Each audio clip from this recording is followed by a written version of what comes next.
Hello दोस्तों, आप सभी का स्वागत है ऑफिशियल सपोर्ट में। और मैं आपके साथ हाजिर हूँ एक नई इन्फॉर्मेशन के साथ, नई वीडियो के साथ। दोस्तों आज जैसा कि आपने थंबनेल देख ही लिया होगा, आज मैं आपको बताने वाला हूँ आईएएस और आईपीएस में क्या अंतर होता है, दोनों में कौन ज्यादा पावरफुल होता है, दोनों का चयन कैसे होता है, सैलरी कितनी होती है और साथ ही दोनों कितने अहम पद संभालते हैं। दोस्तों आज इसी टॉपिक पर बात करने वाला हूँ।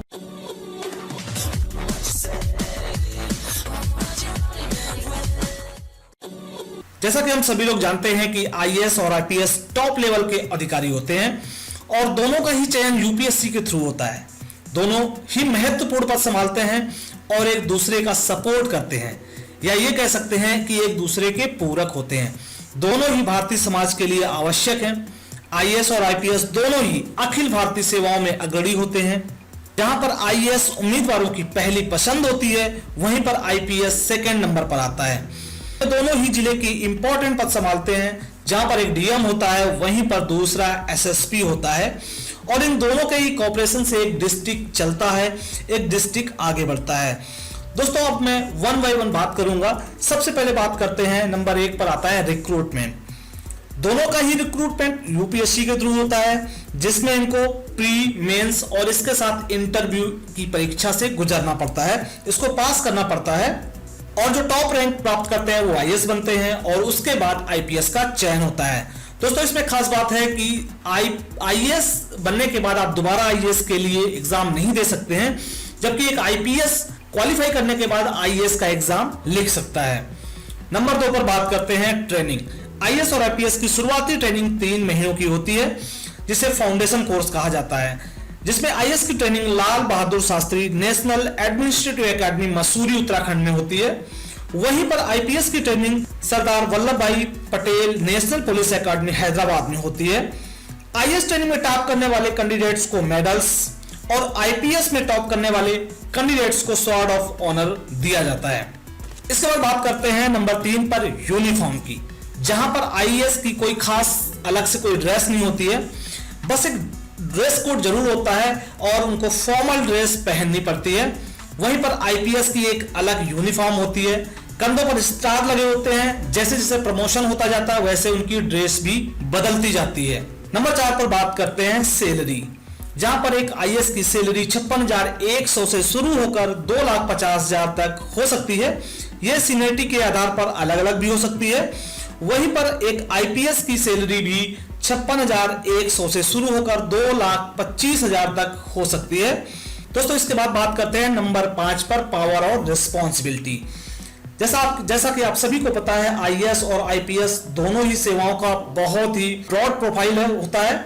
दोनों ही बहुत पावरफुल पोस्ट पर तैनात होते हैं, परंतु एक आईएएस जब एक डीएम के रूप में होता है तो ज्यादा पावरफुल होता है। एक आईपीएस के पास केवल अपने विभाग की जिम्मेदारी होती है, परंतु एक आईएएस जो डीएम होता है उसके पास डिस्ट्रिक्ट के सभी डिपार्टमेंट की जिम्मेदारी होती है।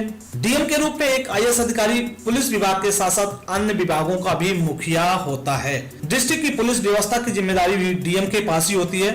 शहर में कर्फ्यू, धारा 144 आदि ऑर्डर से जुड़े हुए सभी डिसीजन डीएम ही लेता है। भीड़ पर फायरिंग का ऑर्डर भी डीएम दे सकता है, वहां पर एक आईपीएस भीड़ पर फायरिंग का ऑर्डर नहीं दे सकता है। इतना ही नहीं, पुलिस ऑफिसर्स के ट्रांसफर के लिए भी डीएम के अप्रूवल लिए जाते हैं। एक प्रोटोकॉल में यह भी है कि एक आईपीएस आईएएस के साथ मीटिंग में हो तो आईएएस को सैल्यूट करना पड़ता है, लेकिन दोस्तों वहां पर आईपीएस अपनी फुल यूनिफॉर्म में होना चाहिए। इसीलिए जब भी एक आईपीएस और एक आईएएस एक मीटिंग में होते हैं तो वहां पर आईपीएस अपनी कैप को नहीं पहनता है। कुछ राज्यों में अपने कुछ शहरों में कमिश्नरी सिस्टम को लागू किया हुआ है। इन सिस्टम में पुलिस ऑफिसर्स के पास ज्यादा अधिकार होते हैं, परंतु फिर भी एक आईएएस की तुलना में कम होते हैं। दोस्तों डीएम के रूप में एक आईएएस अधिकारी का स्कोप ऑफ ड्यूटी डिस्ट्रिक्ट के सभी डिपार्टमेंट में होता है। एक आईपीएस एसएसपी के रहते हुए सिर्फ अपने पुलिस विभाग तथा यातायात विभाग में ही कार्य कर सकता है। डीएम का कार्यक्षेत्र land, records, revenue, law and order, agriculture आदि डिस्ट्रिक्ट के सभी डिपार्टमेंट उसमें आ जाते हैं। दोस्तों अब मैं बात करता हूं टॉप पोस्ट, क्या क्या टॉप पोस्ट हो सकती हैं, कहां तक इनका प्रमोशन हो सकता है। एक आईएएस के लिए भारत में टॉप पोस्ट कैबिनेट सेक्रेटरी की होती है। यह भारत का सर्वोच्च पद होता है, जिस पर सिर्फ एक आईएएस ऑफिसर ही तैनात किया जा सकता है।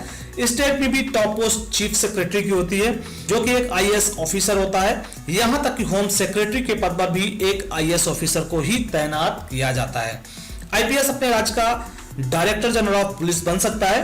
केंद्र सरकार में एक आईपीएस ऑफिसर सीबीआई, आईबी, रा का डायरेक्टर भी बन सकता है। इसके साथ साथ नेशनल सिक्योरिटी एडवाइजर के पद पर भी आईएएस की तैनाती की जा सकती है। तो दोस्तों आशा करता हूं कि आप इन डिफरेंसेस से समझ गए होंगे कि दोनों में पावरफुल ज्यादा कौन होता है, किसके पास अधिकार क्षेत्र ज्यादा होता है। दोस्तों आशा करता हूं कि ये इन्फॉर्मेशन आपको जरूर पसंद आई होगी, वीडियो जरूर पसंद आया होगा। और ये इन्फॉर्मेशन पसंद आई हो तो इन्फॉर्मेशन को ज्यादा से ज्यादा शेयर करें, लाइक करें और साथ ही दोस्तों मेरे चैनल को सब्सक्राइब जरूर कर लें। मेरे इस ऑफिशियल सपोर्ट चैनल पर इस तरीके की ढेरों आपको जानकारी मिलती रहेंगी। दोस्तों अपना ख्याल रखें, मिलते हैं अगले वीडियो में एक नए टॉपिक के साथ। तब तक के लिए गुड बाय।